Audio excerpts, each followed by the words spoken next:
Alhamdulillah, alhamdulillahi rabbil alamin.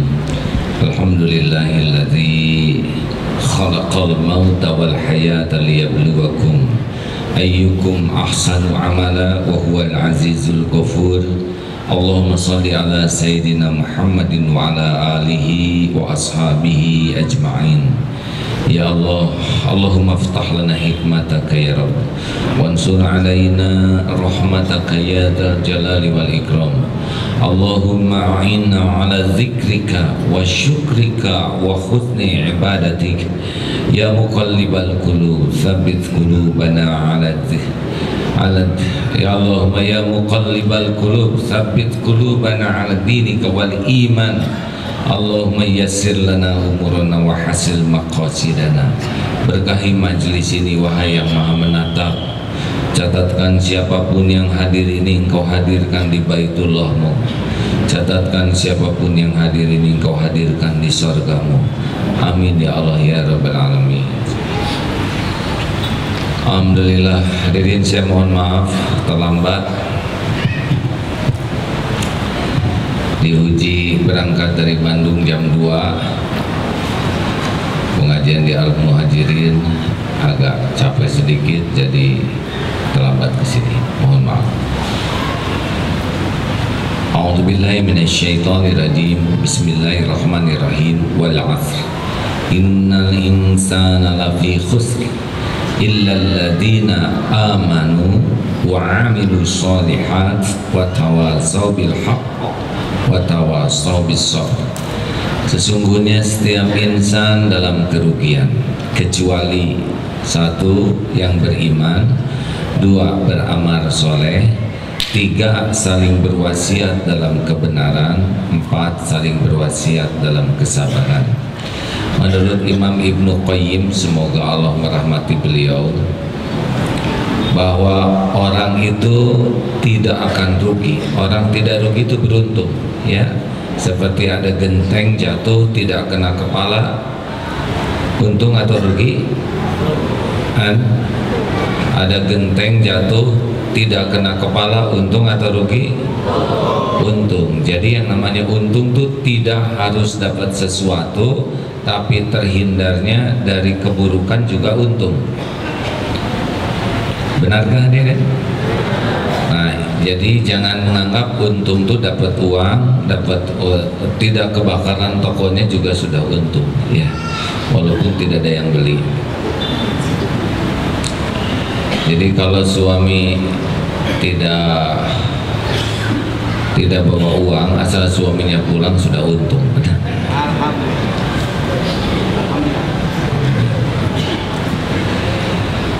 Ada 4 kelompok orang yang menurut beliau untung. Satu adalah orang yang waktunya digunakan untuk memahami kebenaran. Jadi ini hadirin sekarang sedang beruntung ini, ya. Karena waktu kita dipakai mencari ilmu agar kita paham kebenaran. Dengan paham kebenaran kita punya iman. Yang kedua, orang yang tidak akan rugi adalah yang menggunakan waktunya untuk mengamalkan kebenaran. Jadi kalau kita fokus saja dengan beramal soleh, kita sudah untung. Karena yang dibawa mati itu adalah amal soleh. Yang ketiga, orang yang tidak akan rugi adalah orang yang waktunya digunakan untuk sibuk mendakwahkan kebenaran. Dan yang keempat adalah yang tidak rugi adalah orang yang selalu bersabar di dalam memahami kebenaran, di dalam mengamalkan, di dalam mendakwahkan. Bapak Ibu ini sedang beruntung. Pertama, ini takdir mencari ilmu, benar? Yang kedua, dapat pahala sabar. Ini hujan di luar. Ini enaknya menurut nafsu di rumah. Bikin nasi goreng, mungkin sambil nonton TV, ya. Tapi kita keluar dari rumah perlu kesabaran. Belum lagi ongkos, belum lagi berdesak naik angkot, belum lagi di sini kebagian yang keluar di pojok kena angin, macam-macam. Ini perlu kesabaran. Insya Allah ini majelis beruntung. Baik, jadi selebihnya mah nggak untung tuh. Walaupun punya uang 200 miliar, walaupun pangkat jenderal, walaupun kedudukan menteri atau presiden, kalau waktunya nggak dipakai yang ini mah nggak untung. Satu apa tadi? Paham kebenaran. Jadi mulai sekarang ibu bapak nonton apapun, menyimak apapun harus jadi nambah iman. Seperti contoh yang sekarang sedang Allah takdirkan di Indonesia, ada BG, ada BW, masyarakat jadi bete kalau kurang ingat ke Allah. Ini Allah sekarang sedang memperlihatkan betapa tidak mudahnya jadi presiden. Ya, siapa kemarin yang ingin jadi presiden di sini tuh? Jangan mau, ya, karena tidak akan ada yang milih, itu masalahnya. Gayanya sebentar, tidak lama merasa gaya. Yang bakal lama tuh penderitaan dunia akhirat kalau tidak jadi 4 perkara tadi. Harusnya seorang pimpinan skala apapun, apalagi presiden, harus sibuk belajar tentang kebenaran, karena nggak bisa memimpin dengan benar kalau tidak tahu kebenaran. Betul? Kalau kurang ngajinya, presiden, menteri, jenderal, direktur gak ada apa-apanya, hidupnya banyak ngarang. Kalau nggak tahu ilmu agama, man yuridillahu bihi khairan yufaqihu fid din. Barang siapa yang dikehendaki Allah kebaikan baginya, yufaqihu fid din, Allah memudahkan dia paham agama. Jadi bapak ibu nih, walaupun sekarang nggak dapat uang masing-masing 500 juta atau 50.000 atau 500 rupiah, tapi jadi paham agama, ini lebih beruntung dibanding yang pagi ini hanya dapat uang saja. Uang cuman kertas atau logam, pegang sebentar, cepat-cepat disembunyikan karena takut dirampok. Pakai bayar ini, bayar itu, habis. Tapi kalau ilmu nempel nih. Inilah pekerjaan kita sehari-hari. Nonton TV, banyak acara TV, pilih yang bisa nambah ilmu, nambah wawasan, nambah paham agama. Kalau perkara berita-berita gitu, ya ini Allah menakdirkan begini, oh ternyata memang dunia mah, kalau Allah mau ngebuka aib gak ada yang bisa ngalangin. Saya sekarang dihargai karena Allah nutupin, kalau Allah buka saya juga tidak bisa apa-apa. Kan begitu, sekarang lagi episode buka-bukaan, benar? Nonton TV, pilih yang jadi nambah ilmu. Saran saya, di TV itu ada acara itu tuh yang tidak pada pakai pakaian. Favorit saya ya, yaitu dunia binatang. Itu di sana bisa nambah iman. Bagaimana Allah menciptakan hiu, paus, semut, bagaimana mereka dapat rezeki, bagaimana mereka sayang kepada anaknya yang tidak ada yang mengajari. Itu kan dahsyat sekali, benar? Kita bisa menyelam ke dalam lautan tanpa basah, bisa kita terbang ke langit tanpa pesawat, kita bisa menjelajah gunung, lava, kawah. Itu karunia Allah, ada media itu bisa mengingatkan akan kebesaran Allah. Itu bagus. Nonton TV, nonton video YouTube yang nambah iman, bagus. Jadi orang yang beruntung adalah yang waktunya jadi ilmu, jadi nambah wawasan yang membuat paham akan kebenaran. Bagi yang punya handphone, hati-hati ya, itu bisa edik handphone tuh. Tahu edik, nagih terus aja nanti begini. Ada kalanya manfaat, nulis ini bagus, tapi ada kalanya sambil duduk ini dia buka SMS, buka BBM, badan di sini. Tapi ke yang lain, yang dibuka macam-macam. Terus kalau buka ini dibuka habis 1 jam. Padahal kalau baca Quran minimal setengah juz itu. Kalau tartil ya kan, tapi baca itu jengkel, ternyata ada artis nikah, dia nggak jadi sama ini, jelas segini.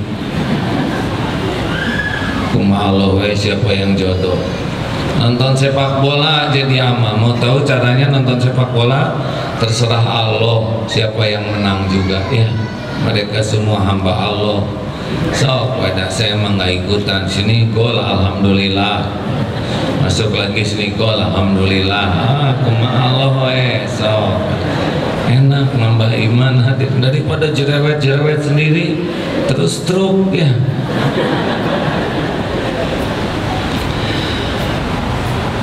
Ayo gaul juga dengan gaul yang nambah iman ya. Kalau gaul dengan orang-orang yang hanya punya dunia, bawaannya kita jadi miskin. Gaul dengan orang yang kaya-kaya, kita jadi paling bokeh. Gaul dengan para artis sudah kita paling jelek ya kan, paling hitam, paling pendek, rusak Pak ya. Waktu sebelum dengan artis mah lumayan kita tanya rada pantas.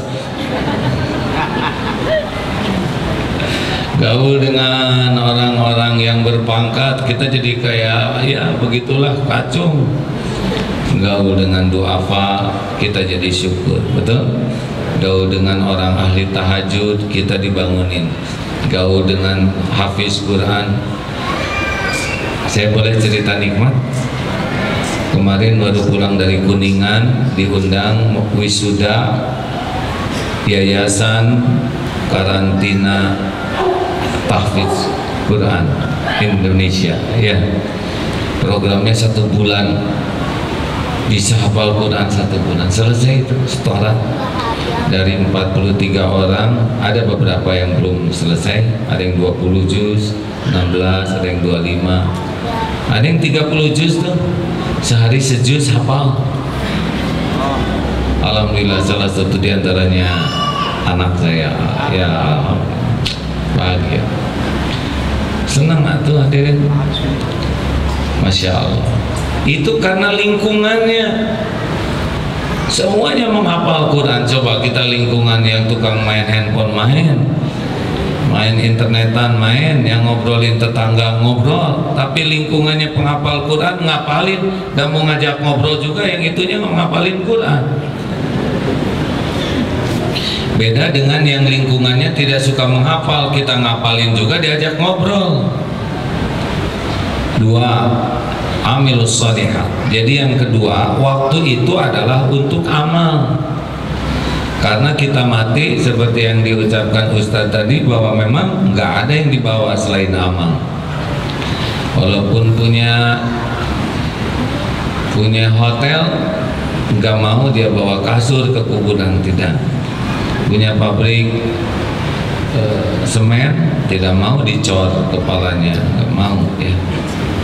Ya kan, di bank kerjanya dikubur pakai uang logam, tidak mau. Tidak ada yang dibawa dunia. Masih ingat kisah 3 sahabat? Yang pertama, sahabat yang selalu diingat siang dan malam, dipikirkan, diperjuangkan, dibela habis-habisan. Sahabat yang kedua kadang-kadang diperhatikan, kadang-kadang acuh, kadang disayang, kadang-kadang dimarah. Tapi sahabat yang ketiga ini tidak punya waktu buat sobat yang ketiga nih. Suatu saat datang surat perintah, saudara harus pindah sekarang. Tidak mau pindah. Akhirnya karena tidak bisa melawan, dia minta pembelaan ke sobat yang pertama. Hei sobat, engkau tahu siang malam saya selalu ingat padamu, membelamu, curahan air mata, keringat, bahkan darah untuk ngebelamu.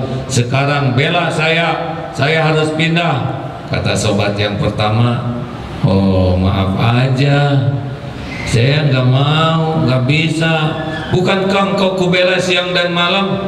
Salahmu sendiri. Saya emang nggak ngarep-ngarep pembelaanmu. Sakitnya tuh sampai di sini. Lari ke sobat yang kedua, sobat bantuin saya. Kata yang kedua, aduh saya nggak bisa nolak pindah, cuma saya mau nganter aja.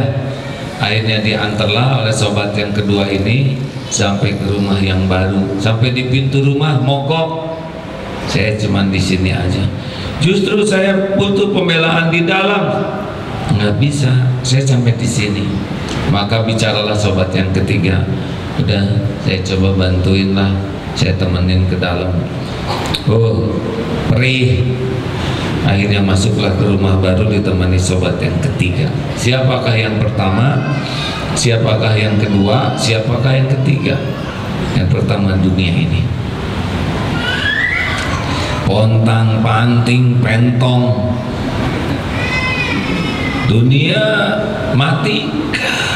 Lihat tuh, para koruptor, apa matinya bisa ditahan oleh uang? Demi Allah tidak. Kita juga tidak. Rumah megah, harta melimpah, mobil mewah, penampilan indah, sekejap saja menahan kematian kita tidak bisa. Walikulli ummatin ajal, fa idza jaa ajaluhum la yastakhiruna sa'atan wa la yastaqdimun. Jikalau datang kematian kita, tidak bisa diakhirkan walau sekejap, tidak bisa dimajukan. Pasti teng, cabut.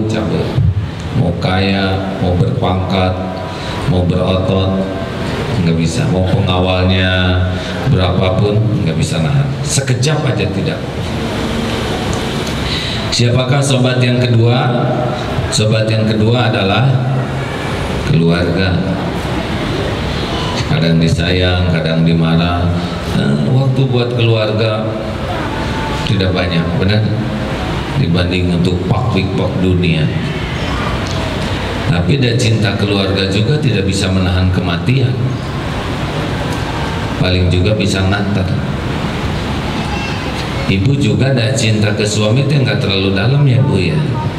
Buktinya waktu jadi jenazah memang ibu nangis. Kalau kata pengurus jenazah, ibu sedih ya, sedih sekali. Kalau gitu suaminya disimpan di kamar aja jenazahnya dengan ibu. Gak mau tuh Pak, dikunci dari luar ya Bu. Oh enggak. Atau bapak lah misalkan udah meninggal, lihat istri nangis terus bangun, terus mau gimana Bu? Pasti lari tuh hadirin.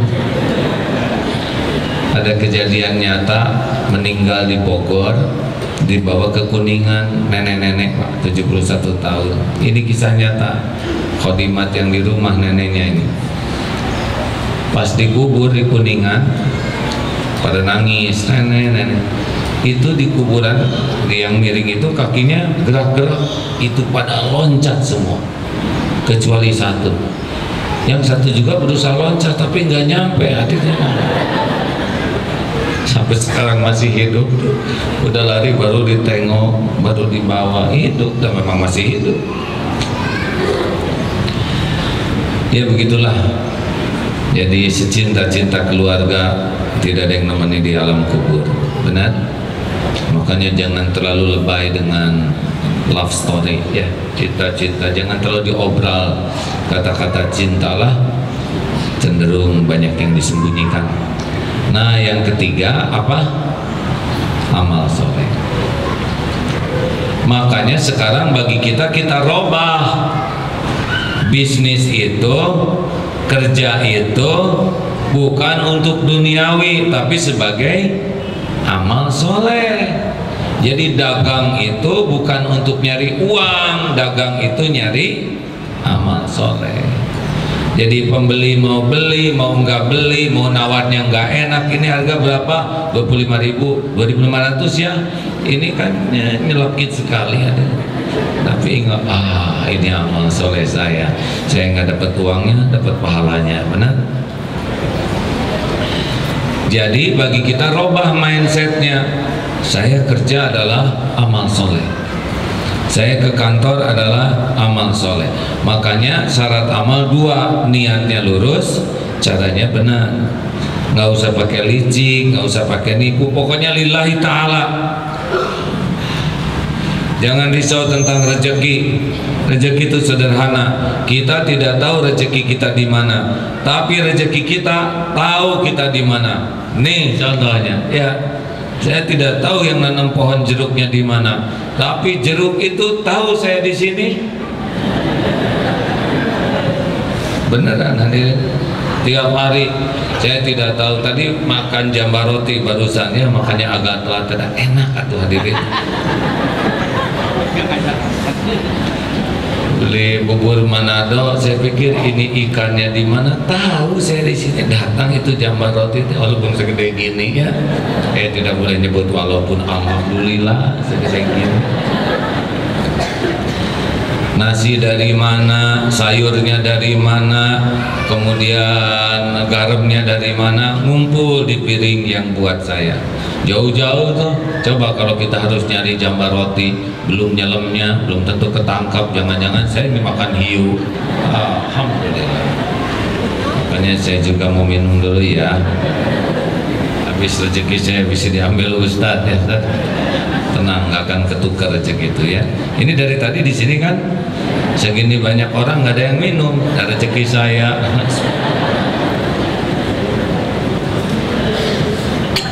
Alhamdulillah.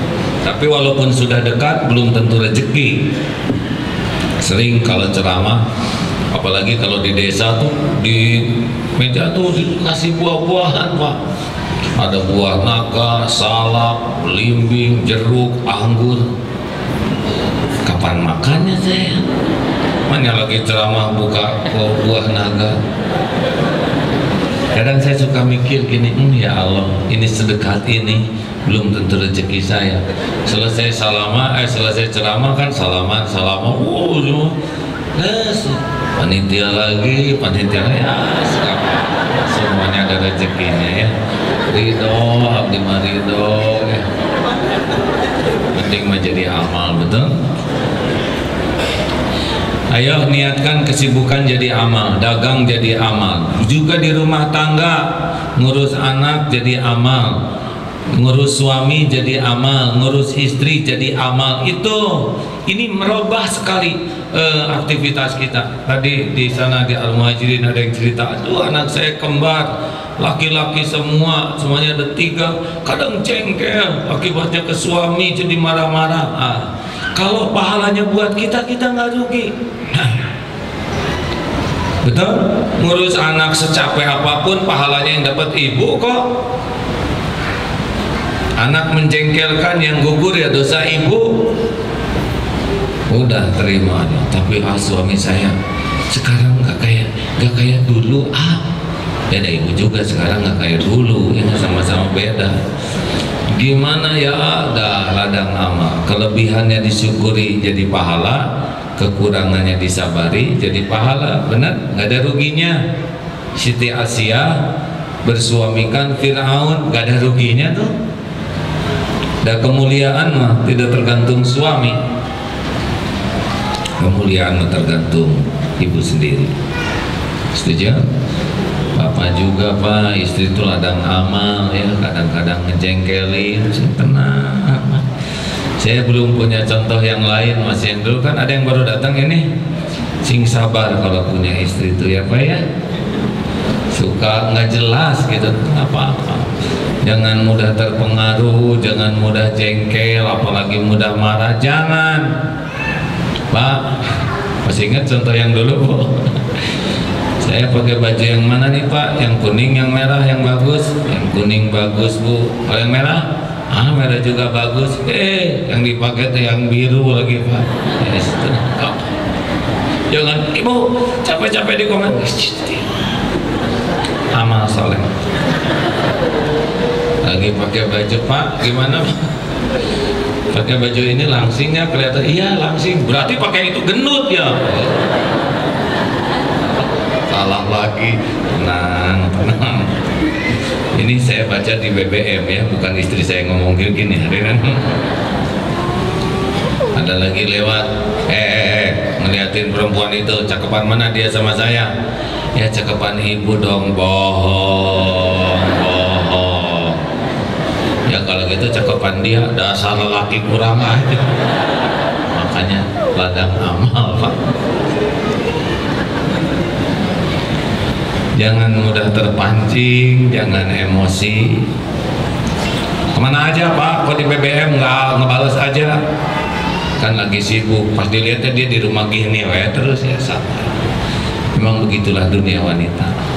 Dibuat dari tulang bengkok, dikerasin patah, dibiarin tetap bengkok. Jadi bagaimana dibijakin? Cocok nggak sih Bu? Enggak ya? Enggak, katanya enggak beda hadirnya. Ladang amal, anak ladang amal, pembantu ladang amal. Pembantu dengan kita teh hanya masalah takdir ya. Kalau kita lahir di orang tua pembantu, kita lagi ngepel sekarang. Hanya memang begitu episodenya. Tapi dia pembantu saya tuh bodoh pisan, dia suruh pakai microwave, salah aja. Dari kampung mah adanya juga hawu dididik. Masa baru juga masuk harus langsung bisa, kita juga baru beli itunya ya, dan belum lunas. Begitulah hadirin sekalian, ladang amal ya, setuju? Udah pokoknya mah jadi amal. Nih saya kesini, Masya Allah beberapa hari ini berat, apalagi hari Jumat kemarin. Kalau nggak ingat sebagai amal, aduh, ceramah di Kuningan nyata saya nggak boleh nyebut hutan ya, mirip dengan hutan. Sampai ke sana macet karena ada truk yang patah asnya, macet total. Untung ada polisi. Sampai ke sana jam 7:30 malam. Ceramah jam udah dikerok dulu lah, amal. Ingat amal soleh. Udah dingin, kerok, beres dikerok, ceramah. Selesai ceramah jam 9:30. Nah itu di sana, di sebelah itu di sana. Di sana teh harus ngelewatin sungai dulu, pindah baru 11:30 selesai. Amal. Ini bekal pulang saya. Ini amal soleh. Ternyata jadi enak kan ini. Daripada ngarep-ngarep sesuatu, mending ngarep-ngarep jadi amal. Setuju? Coba ya dites nanti ya, ngurus anak dengan berpikir ini amal soleh lebih enak. Beneran. Nomor berapa sekarang? 3. Mendakwahkan kebenaran. Jadi satu yang orang untung tuh setiap waktunya jadi pemahaman kebenaran, yang kedua pengamalan kebenaran, dan yang ketiga adalah mendakwahkan. Jadi dakwah teh kewajiban kita semua, bukan kewajiban membalik. Tapi saya mah dakwah teh nggak bisa ceramah, dan nggak usah ceramah. Bu, Pak, ini udah diceritakan di sini. Kata-kata itu pengaruhnya cuma 7%. Nih omongan ini teh 7. Yang membuat lebih berpengaruh itu nada. Nada itu 38% kekuatan pengaruhnya. Dan yang paling berpengaruh ini adalah bahasa tubuh, 55%. Jadi dakwah itu bukan ngandelin ngomong. Coba nih, kata-katanya sama tapi efeknya beda. Monyet, tuh tenang kan? Coba kata-kata yang sama, monyet. Mana yang bikin sakit? Oh kan? Panglima nih, komandan lagi perang, serbu, kata-katanya serbu, wah pada lari. Coba sekarang ganti nada, serbu, mau gimana coba pasukannya?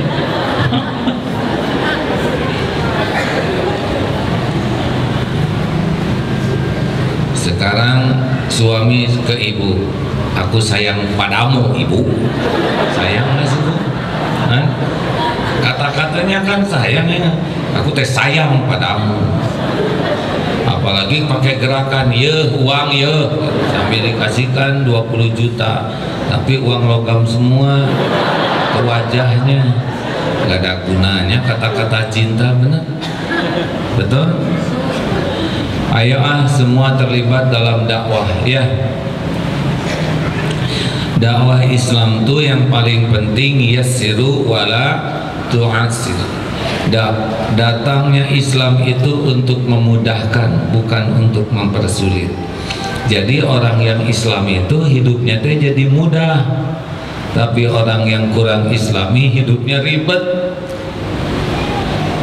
Coba nyari rezeki, orang yang Islami mah Allah pembagi rezeki, Allah yang sudah menjanjikan rezeki, Allah yang tahu rezeki saya di mana.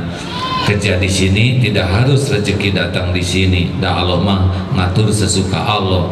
Tugas saya mah luruskan niat, ikhtiar sempurnakan, tawakal entos. Enak tidak? Simple. Tapi kalau yang tidak kenal Islam, wah, takut nggak ada rezeki buat anak, takut pensiun, kurang Islami. Jodoh, ada ibu-ibu yang anaknya belum dapat jodoh, tekor cik atuna cepet jadi jodoh. Ibu tak ingin kamu punya jodoh. Ibu udah nikah, ingin saya punya jodoh, segitu inginnya, apalagi saya, ibu.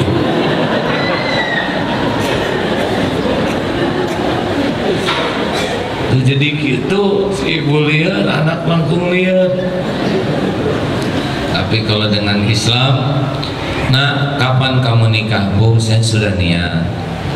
Tapi dah gimana? Yang ngatur takdir mah Allah. Ikhtiar saya sudah, doa juga sering. Semuanya ada waktunya, Bu. Insya Allah. Ibu Allah mendengarkan obrolan kita loh, Bu. Karena Allah juga tahu betapa hati ibu seperti apa dan juga hati saya seperti apa. Pasti ada rahasia terbaik dari Allah. Gitu, Bu. Aduh, nah bagus, nah ini teh bisa gini teh, Bu, disabar-sabarin, Bu. Asli nama tekiat tapi sesudah doa saya ikhtiar dapat ilmu ini. Saya kira ilmu ini lebih penting daripada jodohnya, Bu. Karena nikah juga kalau saya belum tahu ilmunya bisa jadi gudang derita. Dan lebih enak kan dengan Islam. Ada yang menghina kalau nggak dengan Islam, kurang ajar tetangga. Sebel banget saya. Tapi kalau orang yang tahu agama, saya dihina orang, berarti Allah menutupi lebih banyak kehinaan saya. Karena yang dihinakan oleh tetangga nggak seberapa dibanding kehinaan saya yang sesungguhnya. Alhamdulillah, saya dihina berarti ladang pahala untuk bisa membalas kebaikan orang yang berbuat buruk. Kalau nggak ada yang jelek, saya nggak punya pahala lebih. Gitu, enak tidak nih? Jadi Islam tuh, nah yang namanya dakwah itu tidak usah ngomong, ibu sabar aja udah dakwah. Suami sikapnya kurang baik, ketus, ibu tenang aja. Kamu dengar nggak, Bu? Ya, saya menyimak. Kenapa nggak dijawab? Barusan sudah, itu basa-basi. Ya Allah, tolong suami saya sudah capek kerja, mungkin banyak masalah di kantor, hutangnya juga belum lunas, jadi emosi. Ya Allah, berikan kesabaran suami saya. Kita punya dunia lain karena kita bisa ngandelin Allah di dalam membolak-balik hati, betul? Karena kita tahu yang membolak-balik hati adalah Allah. Beda dengan yang tidak kenal Allah. Suami apa? Duit dikit marah aja yang gede. Itu kan makin berantem, betul? Kalau kita tahu ilmunya, marah nggak menyelesaikan masalah. Ya udah gitu aja, sing jadi dakwah. Dan yang keempat, sabar. Nah, sabar itu intinya, sabar itu kan cuma di 3 tempat. Sabar ketika taat, ini kita gini-gini perlu sabar.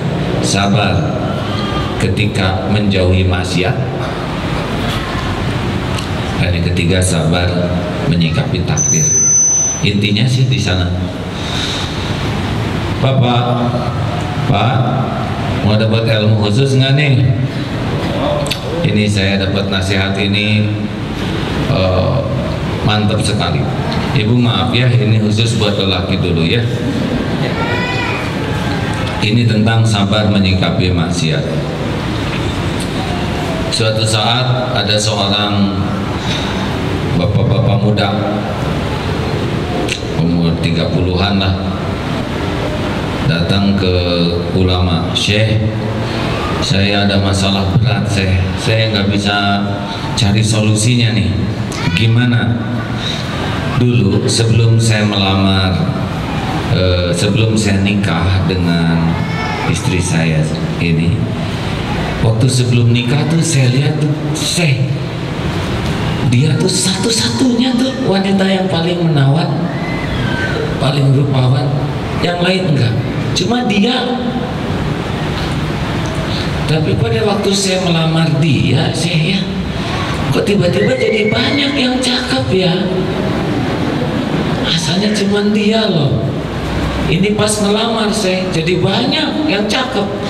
Nah sesudah saya nikah saya, loh kok jadi banyak yang lebih cakep dari istri saya. Nah ini udah beberapa tahun saya nikah, saya perhatikan kok semua wanita cakep ya selain istri saya gitu. Saya itu bicara begini, maukah engkau kuberitahu yang lebih dahsyat dari itu? Gimana saya pengen sembuh nih, saya capek hidup begini. Sekalipun engkau nikahi semua wanita yang engkau anggap paling rupawan, niscaya suatu saat melihat anjing pun lebih cantik dari istri. Kenapa bisa begitu, Syekh? Karena mata yang rakus tidak akan pernah kenyang sebelum dijejali dengan tanah kuburan. Masalahnya bukan penampilan istrimu, masalahnya karena engkau tidak bisa menjaga pandanganmu. Maukah engkau kuberitahu agar istrimu kembali seperti dulu? Mau, saya. Jaga pandanganmu dari yang tidak halal bagimu. Ngerti Pak? Ngarulang dia, jaga pandangannya ke saya. Saya lihat auranya aura mendalam sekali. Pantas di mana-mana cakep selain istriku. Jadi ibu ngerti kenapa saya dari tadi belok ke sini terus? Karena memang sebaiknya begitu. Kalau wanita gimana sih sama lelaki, Bu? Hah? Sama atau enggak? Enggak ya? Enggak ya, Bu ya?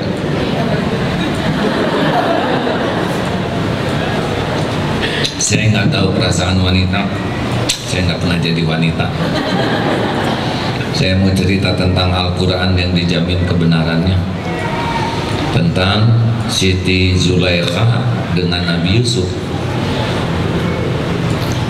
Nabi Yusuf ditakdirkan oleh Allah begitu rupawan sehingga Siti Zulaikha yang sudah bersuami tergelincir hatinya, tergelincir perilakunya, sampai robek baju Nabi Yusuf bagian belakang. Berarti lari, robek, tersebar gosip Zulaikha selingkuh. Zulaikha selingkuh. Udah punya suami pejabat kaya, masih suka sama budaknya. Wah, tersebar berita buruk tentang Siti Zulaikha. Diundang tuh, bukan majelis taklim ya, kalau majelis nggak kayak gini, arisan mungkin. Kasih buah-buahan, kasih pisau. Zulaikha kok gitu-gitu amat ya jadi orang, nggak tahu diri. Iya, kok bisa begitu? Diundang Nabi Yusuf lewat,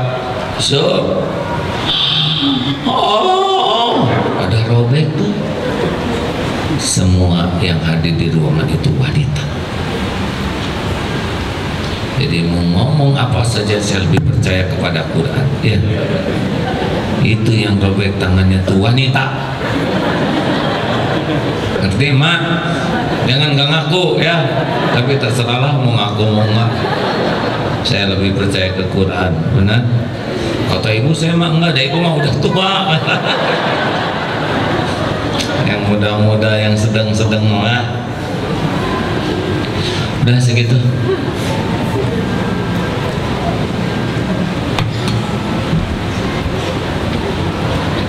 Alhamdulillah, luar biasa dahsyat